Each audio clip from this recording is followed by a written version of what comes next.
በነገራችን ላይ ሰሞኑን ህዳሴን በሚመለከት ማን ሰራው፣ እንዴት ሰራው፣ የማን ድርሻ ስንት ፐርሰንት ይሆናል የሚል ጉዳይ በእጅጉ አከራካሪ ሆኖ ቆይቷል። ለምን? ስለጨረስ ነው።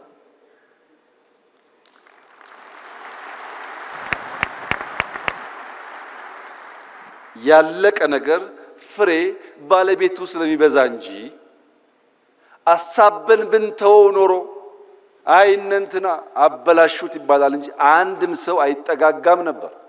አሁንስ ተሳክቷል። ስኬት ባለቤቷ ብዙ ነው። ብዙዎች ይፈልጓታል፣ ይሻሙባታል።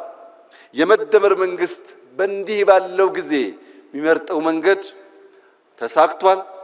የስኬት ባለቤት እናንተ ሁኑ ነው። ለስኬት ለመሻማት ጊዜ የለውም የመደመር መንግስት፣ ማሳካት ስለሆነ ግቡ። ሲያሳካም ብቻዬን ማሳካት እችላለሁ ብሎ መደመር አያምንም። የብቸኝነት ጉድለት ስላለ ኢትዮጵያውያን በሚችሉት ሁሉ ተደምረው ያሳኩት የመላ የኢትዮጵያውያን ገድልና ድል እንጂ የአንድ መንግስት፣ የአንድ ሰው፣ የአንድ ግለሰብ አይደለም።